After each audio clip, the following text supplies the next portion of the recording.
याद रखें बाबा हमारे साथ है, उसकी छत्र छाया में हम हैं, हम सेफ हैं। हमारे संकल्प हमारी सबसे बड़ी प्रोटेक्शन होता है, सुरक्षा होती है। तो हम बहुत अच्छे संकल्प करेंगे, भयभीत होने की जरूरत नहीं, क्योंकि अब विश्व तो बदलना ही है। आप सब जानते हैं, जैसे रात और दिन का 24 घंटे का चक्र घूमता है, रात के बाद दिन, दिन पूरा हो गया, सूरज ढल रहा है तो रात आएगी ही, कोई उस चक्र को रोक नहीं सकता।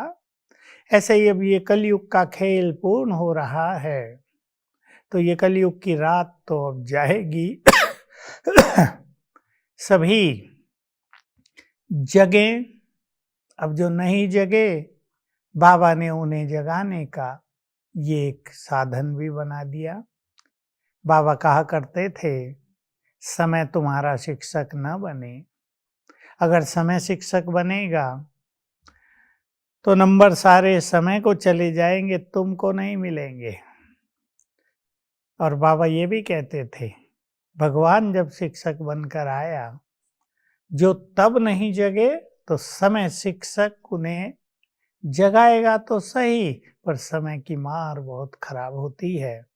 और मैं आप सबको बता दूं, बहुत सारे अपने सेंटर्स पे, मैं समझता हूँ 95% सेवा केंद्रों पर बहनें बहुत अच्छी तपस्या कर रही हैं, बहुत अच्छी साधना का प्रोग्राम बन गया है। यहाँ भी हमारे यहाँ ज्ञान सरोवर, मधुबन में, शांतिवन में भी बहुत अच्छी साधनाएं चल रही हैं। सब भाई बहनों की उमंग है कि हम अपने को अब तैयार कर ले आने वाले समय के लिए, और जो कुछ बाबा कहता था सब उसकी स्टडी भी कर लें, बाबा ने इस समय के लिए क्या क्या कहा हुआ है, और बहुत अच्छे खजाने अपने अंदर जमा करेंगे। हम तो आप सबको मदद कर ही रहे हैं, क्लासेस भी आ रही होंगी आप सबके पास, आप सुनते ही होंगे। लेकिन अब हमें ये जगाने आई हैं चीजें, हम जग जाएं। अलबेले होना बहुत बड़ी गलती होगी, सवेरे सोए रहना सबसे बड़ी गलती होगी। अब तो सवेरे प्रभु मिलन का सुख लेना है, अपने को वरदानों से भरपूर करना है, श्रेष्ठ स्मृतियां अपनी जागृत करनी है। मैं पहले सवेरे की बात कहूं आपको, सवेरे को एंजॉय करने के लिए सोने से पहले के समय का पूरा फायदा उठाएंगे। थोड़ा सा टाइम पे सोना, और सोने से पहले आधा घंटा अपने को जरूर देना है साधना के लिए। आपसे साधना अच्छी नहीं होती, 15 मिनट एक अव्यक्त मुरली पढ़ लो।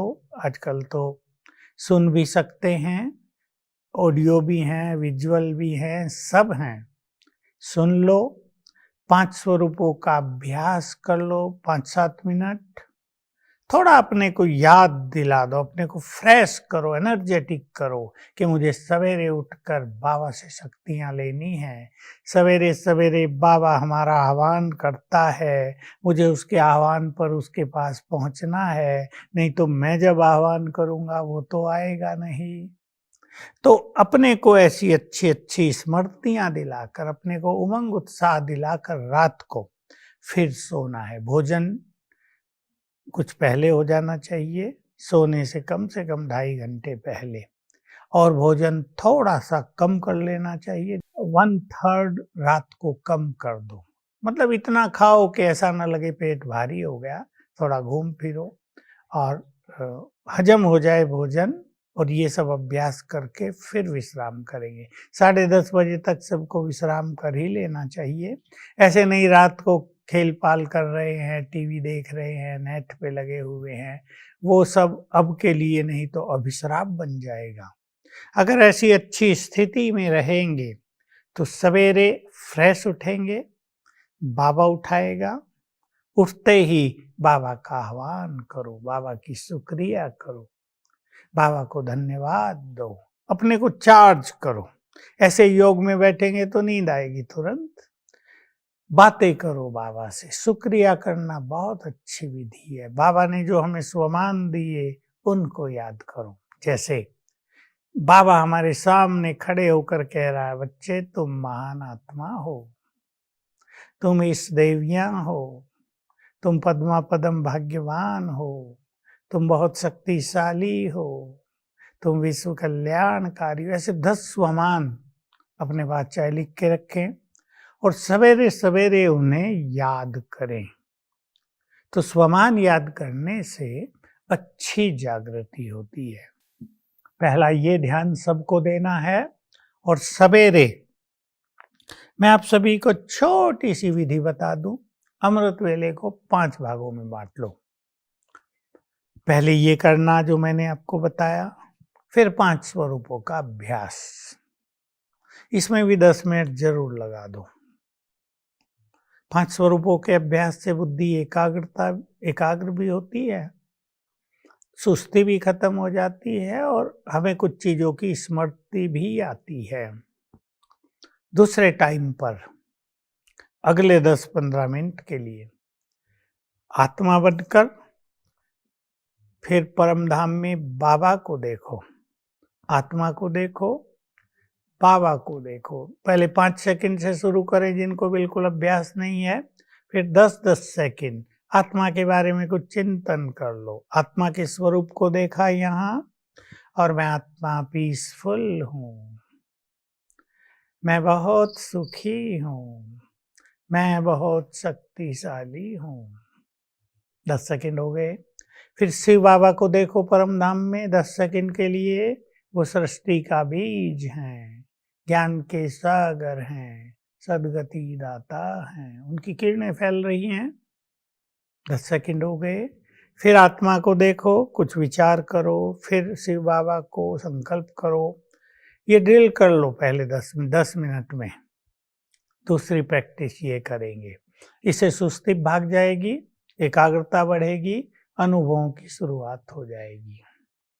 तीसरा, सुख संवतन में पहुंचे, बाप दादा के सामने खड़े हों, दृष्टि लें, फील करें बाबा का हाथ मेरे सिर पर है, बाबा ने वरदान दिया। बाबा से बातें कर लो जो आप करना चाहते हैं। ब्रह्मा बाबा के मस्तक में ज्ञान सूर्य शिव बाबा है, सामने से उसकी किरणें पड़ रही हैं। ये अभ्यास कर लो। फिर चौथा हिस्सा करेंगे, मैं आत्मा परम धाम में पहुंच गई हूं, उसकी किरणें ले रही हूं। कभी मैं आत्मा यही हूं, परम धाम से उसकी किरणों का फाउंटेन मेरे ऊपर पड़ रहा है। और फिर 5वां अभ्यास करेंगे, सकाश देने का। तो 10-10 मिनट, 8-8 मिनट 5 भागों में बांट लो इस तरह अमृत वेले को। तो जब हम कुछ प्लानिंग के साथ योग करते हैं तो हमारा योग अभ्यास बहुत अच्छा होता है।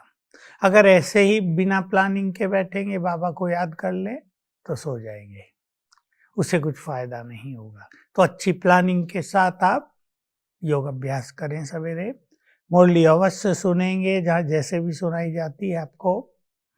और फिर एक छोटी सी विधि मैं आपको बता रहा हूँ, केवल दृढ़ता की बात है, मेहनत नहीं लगेगी और बहुत अच्छा अभ्यास आपका होगा। 10-10, 12-12 मिनट 4 बार आप योग में बैठें। माताएं भी बैठें, अब तो भाई भी घर में हैं, बैठें। परिवार में 2 भी ज्ञान में हैं, 2 बैठें। आपके पास ऐसे साधन होंगे ही। उल्लासनगर में तो कोई है बॉम्बे जैसी भीड़ भाड़ नहीं है कि आप अलग किसी स्थान पे बैठ सकें, क्योंकि बच्चे भी घर में हैं आजकल। वो टीवी देखेंगे, जोर से वॉल्यूम रखेंगे, हो सकता है आपको परेशानी होती हो, लेकिन सबको अपने फेवर में लेकर, सबको कन्विंस करके भाई अब 10-12 मिनट सब साइलेंस में रहेंगे, उन्हें भी कुछ काम दे दो, तुम पढ़ लो, या वो भी शांत में बैठे। और फिर ये जो बातें हमने 5 सवेरे की इनका अभ्यास कर लो। 10-12 मिनट एक बात, फिर 10-12 मिनट दूसरी बात। तो इससे योग बहुत अच्छा होने लगेगा। ड्रिल करना, रूहानी ड्रिल, ये बहुत अच्छी विधि होती है। मैं एक ड्रिल और आप सबको ख्याल में देता हूँ। 10-12 मिनट दिन में कभी भी शाम के टाइम बैठकर इस ड्रिल का अभ्यास कर लेंगे। मैं फरिश्ता हूँ, आत्मा यहाँ बैठी है, ये शरीर है।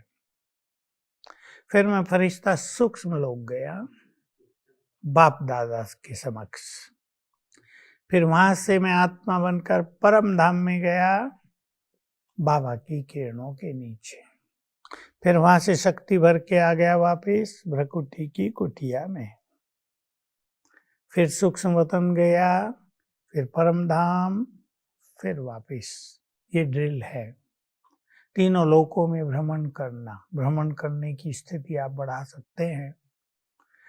इस तरह अच्छा पुरुषार्थ हो जाएगा, सारा दिन मन भी आनंद में रहेगा, मन बोर नहीं होगा। ये नहीं फिर टीवी या नेट इन पे जाने की इच्छा होती रहेगी, हल्के हो जाएंगे, लगेगा ये समय हमारे लिए वरदान बनकर आया है। लेकिन अगर आप कुछ नहीं करेंगे, ढीले ढाले रहेंगे, ठंडे बनकर रहेंगे, तो आपका मन उदास हो सकता है, आपको लोनली फीलिंग हो सकती है, अकेलेपन की फीलिंग, आपको मजा नहीं आएगा सारा दिन। इसलिए ऐसे अच्छे अभ्यास करते रहना बहुत आवश्यक होता है।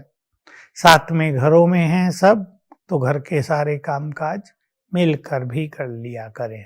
और एक काम कर सकते हैं कि कोई विशेष चीज आपको सीखनी थी, जाननी थी, उसमें भी थोड़ा 1 आध घंटा दे सकते हैं, तो उससे वो टैलेंट भी आपके अंदर बढ़ जाएगा, क्योंकि ये सीन तो समाप्त हो जाएगा। फिर दूसरा सीन आना है। अब युग तो बदलेगा अवश्य, क्योंकि प्रकृति कुपित है और ये सब प्रकृति के खेल हैं।